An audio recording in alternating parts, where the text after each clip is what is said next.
अब थोड़ी सी मार्केट की टेक्निकल्स की बात हो जाए। जेएम फाइनेंशियल के डायरेक्टर और head of research Rahul Sharma हमारे साथ जुड़ गए हैं। Rahul ji good morning. Rahul ji, good क्या मॉर्निंग। करेक्शन की शुरुआत हुई है आपके हिसाब से? जी अनुज, देखिए, जो हिसाब से फ्राइडे का मूव था, कंसर्निंग था, कोई एक अटेम्प्ट देखने को नहीं मिला निफ्टी के अंदर इंट्राडे में खास करके बाउंस बैक देने का।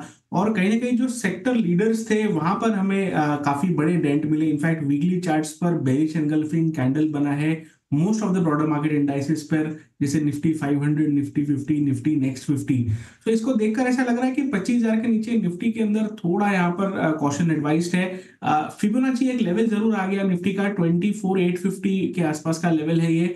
आज के सेशन में एक अटेम्प्ट जरूर हो रहा है कि यहाँ पर एक तरह से स्टेबलाइज होने की कोशिश हो रही है। एटलीस्ट जो अभी तक का ट्रेड हुआ है उसको देखकर ऐसे लग रहा है। तो मेरे हिसाब से आज का जो क्लोजिंग है वो इंपॉर्टेंट हो जाता है। अगर यहाँ पर से बाउंस, अगर ये बाय ऑन डिप वाला मार्केट है तो हमारा ये मानना है यहीं से बाय निफ्टी के अंदर देखने को मिलेगा।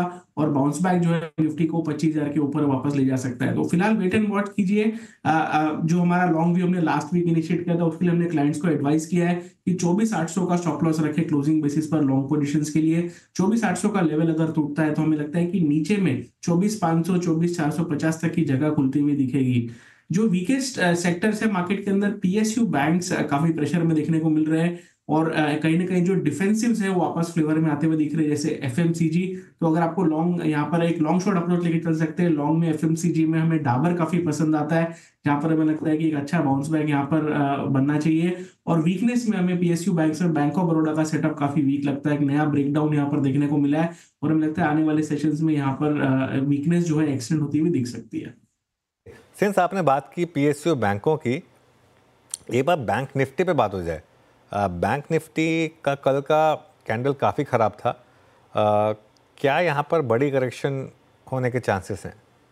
जी अनुज जी, थोड़ा बैंक निफ्टी में जो बिहेवियर रहा है थोड़ा डिफरेंट रहा है। अगर हम फिन निफ्टी देखें तो क्वालिटी ऑफ रिकवरी बहुत बढ़िया थी। जब ब्रेकआउट आया फिन निफ्टी के अंदर और बैंक निफ्टी के अंदर, तो फिन निफ्टी ने लीड किया और करेक्शन रिलेटिवली यहाँ पर कम देखने को मिल रहा है।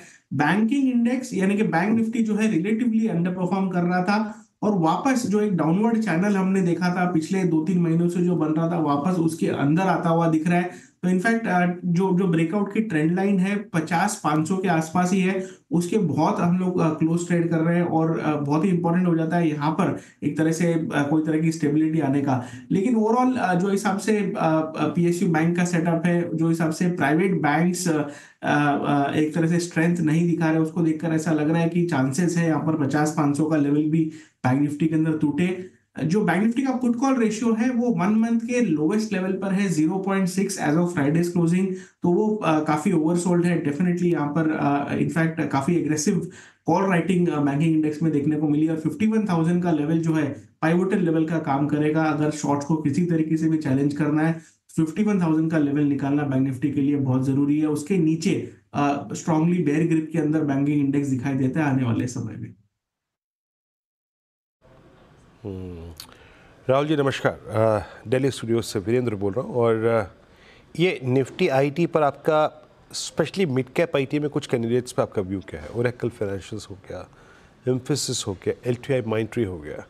अभी आप देखिए बैंक ये निफ्टी आईटी आज भी 42,254 पे हायर ट्रेजेक्ट्रीज को होल्ड कर रहा है। I think still holding itself above 10 day exponential moving average. Mid cap IT में आपका इंटरेस्ट कहाँ कहाँ पर है इस वक्त? या देखिए, आईटी लाइक रिलेटिवली अच्छा परफॉर्म कर रहा है। आईटी इंडेक्स में करेक्शन इतना सीवियर नहीं रहा, इनफैक्ट आउट परफॉर्म कर रहा है। और मिड कैप आईटी में 2-3 नाम हमें काफी अच्छे लग रहे हैं। सबसे पहला जो सेटअप है हमें कोफोर्ज का काफी बढ़िया लग रहा है। फ्राइडे के सेशन में भी नेगेटिव मार्केट में यहाँ पर एक अच्छा बाइंग देखने को मिला था। और अभी भी यहाँ पर सेटअप जो है वो 7,000 के लिए मजबूत दिखाई देता है। जहां तक एलटीआई माइंट्री का सेटअप है, एलटीआई में भी काफी अच्छा सेटअप है। इनफैक्ट स्टॉक कंसोलिडेट कर रहा है और हमें लगता है कि अभी जो ब्रेकआउट देखने को मिलेगा इसके अंदर तकरीबन 6500 तक के लेवल्स एलटीआई माइंट्री में देखने को मिलेंगे। तो ओवरऑल मिड कैप आईटी में अभी भी एक तरह से स्ट्रेंथ बरकरार है। और कहीं ना कहीं ये जो सितंबर में रेट कट की जो बात है यूएस में, उसको लेकर यहाँ पर पॉजिटिव अपबीट है। ये एक तरह से लाइक डिफेंसिव वाला मार्केट हो जाता है। जैसे हमने बात की एफएमसीजी, कुछ हद तक फार्मा और आईटी, ये 3 सेक्टर्स हैं जहां पर अभी भी रिलेटिव आउट परफॉर्मेंस मार्केट के अंदर बनी हुई है। हो सकता है कि ये लीडरशिप की तरफ वापस जाते हुए दिखे। और जो बाकी सेक्टर्स और स्टॉक्स की हमने बात की, वहां पर एक तरह से बैकसीट में यानी कि टीयर 2 एक्शन यहाँ पर देखने को मिल सकता है। अच्छा राहुल जी, आपके आने से पहले अभी दिनशॉ जी से बात भी कर रहा था मैं, एक वीक सेगमेंट, एक बाज़ार की कमज़ोर कड़ी के बारे में, वो थे ऑटोज़। और निफ्टी ऑटो मेरे ख्याल से कई समय बाद अपने कुछ क्रिटिकल एवरेजेस को तोड़ रहा है। इनफैक्ट मैं यहाँ पे ले भी लेता हूँ, निफ्टी ऑटो इंडेक्स रखेंगे प्लीज़ ज़रा स्क्रीन पे, 25394 और ये अब 50 डे माह की ट्रैजेक्टरी के नीचे ट्रेड करता हुआ, और मुझे अच्छी तरीके से चार्ट्स पे विजिबल है कि अब तक तो 50 डे माह ने एक सपोर्ट के तौर पे काम किया है।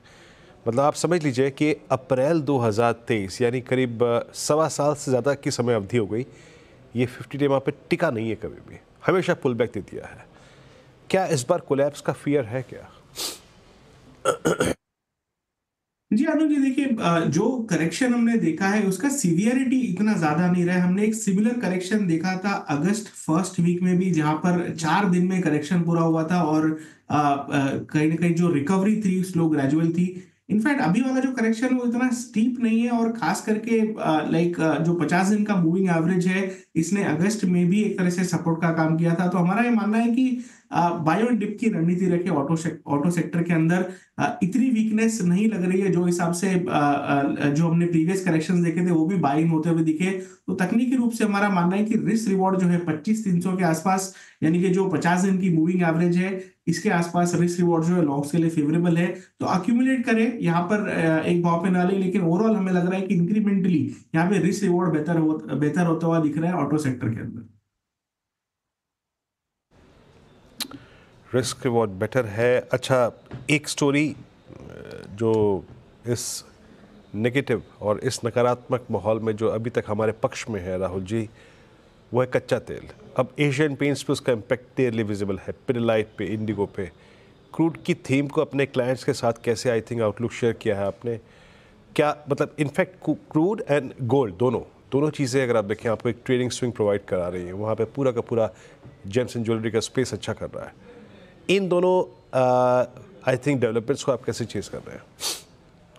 जी हाँ, देखिए जहां तक ब्रेंट ऑयल का सवाल है, देखिए एक ब्रेकडाउन प्रीवियस वीक में देखने को मिला ब्रेंट ऑयल के चार्ट्स के अंदर। तकरीबन $74 के आसपास ये ब्रेकडाउन बना, और इसको देखकर ऐसा लग रहा है कि ओवरऑल क्रूड का जो सेटअप था वो ऑलरेडी एक बड़े रेंज में साइडवेज था। अब ये साइडवेज ट्रैक्शन शायद $5 से $10 नीचे शिफ्ट होता हुआ दिखे, तो अगले जो पड़ाव है क्रूड के अंदर तकरीबन $65 पर बैरल के आसपास के है। तो हमें लगता है कि जो रेंज है वो नीचे में शिफ्ट होती हुई दिखेगी, और ओवरऑल जो इनसे रिलेटेड स्टॉक्स है यानी कि एशियन पेंट्स, पिडिलाइट, इनमें पॉजिटिव मोमेंटम और ट्रैक्शन बिल्कुल बनता हुआ दिखेगा। तो यहाँ पर पॉजिटिव बायस रखिए जो क्रूड रिलेटेड स्टॉक्स है, और क्रूड के अंदर जो सेटअप है वो क्लियरली लाइक यहाँ पर वीकनेस एक्सटेंड होता हुआ दिख रहा है। हालांकि कोई बड़ा क्रैक नहीं है, कि ऐसा नहीं है कि 20% करेक्ट हो जाएगा, लेकिन डाउनवर्ड ट्रेजेक्टरी डेफिनेटली यहाँ पर शिफ्ट होती हुई दिखी है। जहां तक गोल्ड का सवाल है, गोल्ड के अंदर डेफिनेटली देखिए स्ट्रेंथ बनी हुई है। इनफैक्ट जो अपर एंड ऑफ ट्रेजेक्टरी है उसके पास रेगुलरली ट्रेड कर रहा है। पिछले 10-15 सेशन हो गए। अगर यूएसडी टर्म से बात करें तो $2500 की एक तरह की सीलिंग है या रेजिस्टेंस है। ये लेवल जैसे ही निकलता है गोल्ड के अंदर भी हमें लगता है कि नया मोमेंटम आता हुआ दिखेगा। फिलहाल जो सेटअप है गोल्ड का बायो डिप का है। अगर यहाँ से 4 से 5% का करेक्शन आता है तो मल्टीपल सपोर्ट एरियाज है गोल्ड के अंदर जो प्रीवियसली भी बाइंग होती हुई दिखी है। तो गोल्ड रिलेटेड जो स्टॉक्स है उनमें हमें लगता है कि पॉजिटिव सेटअप है। एनबीएफसीज ऑलरेडी आउट परफॉर्म कर रहे हैं, और जो प्रीवियस लेग ऑफ रैली था काफी बढ़िया मूव देखने को मिला था, क्वालिटी ऑफ मूव खास करके काफी बढ़िया था। तो हमें लगता है कि बाय ऑन डिप की रणनीति रखें, और गोल्ड रिलेटेड स्टॉक्स में भी हमें लगता है कि जो शाइन एक तरह से बनी हुई है यहाँ पर कंटिन्यू होती हुई दिख सकती है। ओके, चलिए तो बहुत बहुत शुक्रिया आप इस कार्यक्रम में शामिल हुए राहुल जी, और सभी स्टॉक्स पर अपना व्यू शेयर किया आपने, बहुत बहुत शुक्रिया। और फिर निकट भविष्य में आपसे जल्दी मुलाकात करेंगे, बात करेंगे मार्केट्स। देखिए